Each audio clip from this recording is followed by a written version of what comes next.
Hey guys, it's Pelly, and welcome to the first issue of Fash Life. My goal for this series is to bring fashion back into fashion news. These days, it's less about fashion and more about who's wearing it and their drama. While that's cute, I really want to pull up a table and some chairs and create a space where we can have genuine fashion discussion that's both fun and informative. I have my scent, you have your scent, so we're giving out 2 cents.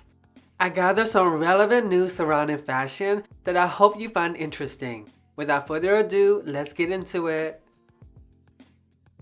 So right now, we're seeing a lot of the Resort 2022 collections being presented. You might hear some people refer to as cruise or even pre-spring, but it's basically the same thing. Resort collection fill in the gap between the official fashion month, February and September. They're basically these mini presentations that's more commercial than the designer's main season collection and are up for sale later that year. I got a video coming explaining stuff like this, so if you're confused, it's okay. Just know that this has to do with production and marketing. Just think of the Resort collection as a mini fashion moment in June. In recent years, Resort collections have gained a lot of attention and improved the sales and revenues of many brands. Let's talk about 3 Resort collections for 2022. First, we have Brendan Maxwell. Brendan launched his women ready-to-wear label back in 2015 and was the creative genius behind Lady Gaga 2019 Met Gala gown. For Resort 2022, Brendan, known for his solid color, said, "Let me switch it up for them," and presented a variety of prints from leopards and florals to butterflies and polka dots. I love prints and bold patterns, so this is another sold-out collection for me. It's refreshing when a designer does something different from what they're used to. I really like how some of these prints have a hand-painted quality to them. To me, it makes the pieces feel more personal. The wrap coats at the end has to be my favorite. They just look so cozy, and it gets me excited thinking about what Brendan Maxwell gonna be bringing in September. Hopefully more prints like this. Next we got Chanel. Karl Lagerfeld himself described Virginie Viard as his right and left hand. She has been part of Chanel since 1987, and after Karl's passing, Virginie was appointed creative director of the brand. Miss Virginie Chanel is not for everybody. This Cruise 2022 collection was really such a bore. The punk reference was pretty obvious with their fishnet stocking and graphic tees, but wasn't anything to go crazy for. The leather fringe skirt was really uninspiring, and the little black dresses were a disappointment. I expected more from a brand that's been doing resort for several years now.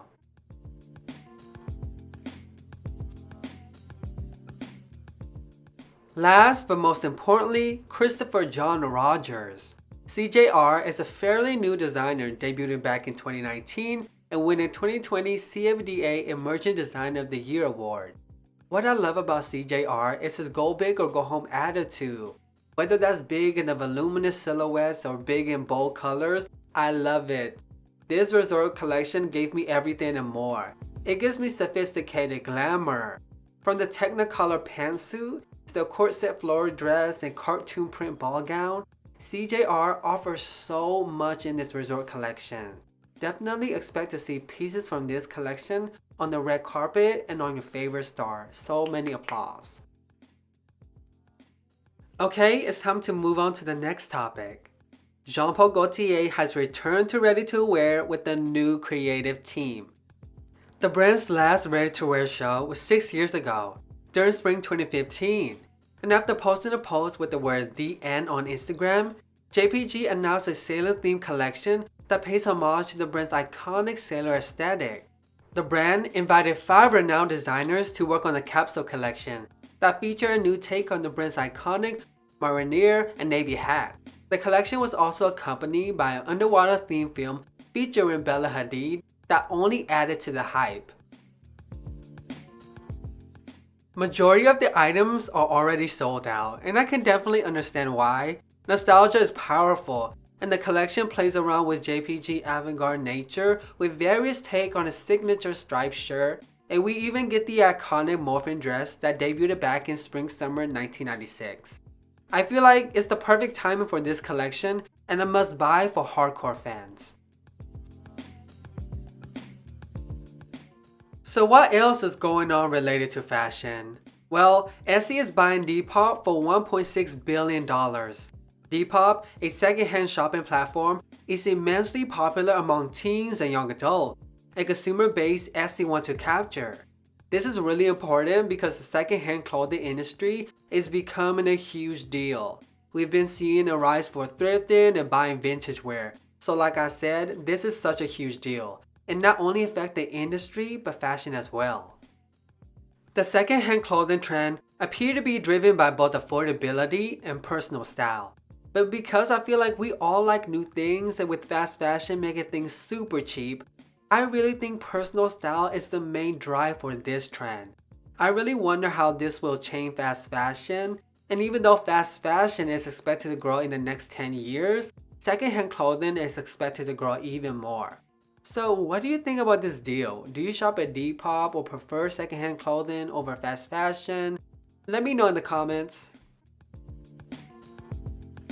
We all know about copycats and fakes in the fashion world, so let's talk about this TikTok video I saw. A 22-year-old designer, Cecilia Mongi, is accusing Converse of stealing her design that were submitted for an internship. Converse has denied the allegation and stated that their concept and design were completed before they received an application from the young designer. If you look at the two designs, I can definitely see the similarities down to the color palette. But it's very hard for small designers to do anything about stuff like this. We hear stories of big brands stealing smaller brands' ideas all the time. And the sad thing is that these small designers aren't able to do anything about it because clothing isn't protected by the law like that. The United States Copyright Office decided that all fashion, no matter how fanciful, is a useful article. So you cannot copyright the clothes or even the design. And even if you chose to file a copyright claim, the legal process will likely take years and cost a lot of money. So this is a cautionary tale for all the small designers and creators out there.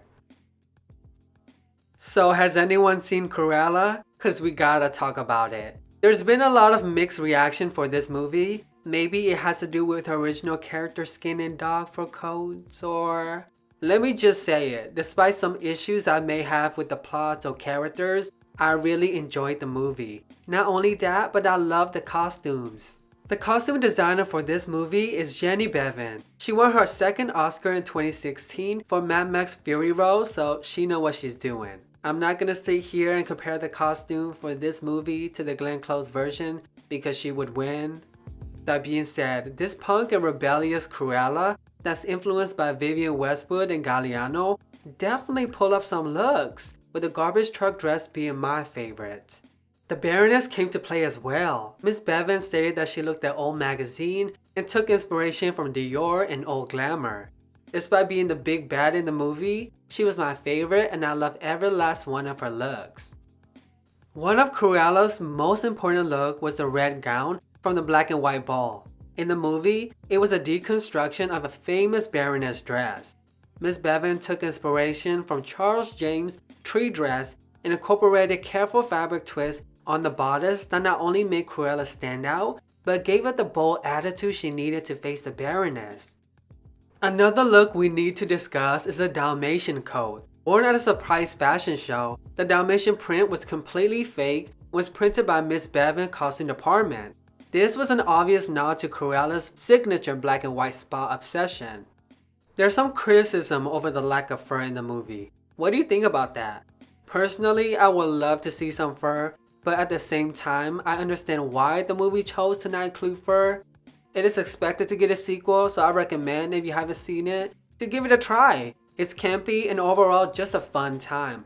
I enjoyed it with my pina colada and it gave me a good break from the real world. And with that, that's it for this issue of Fash Life. If you made it this far, drop some yellow hearts. Thank you so much for watching. I really hope you're enjoying what I'm trying to do. Please leave a comment on some brands you want me to discuss, and give this video a big like. Subscribe for more fashion related video, and remember to keep living that Fash Life. Bye!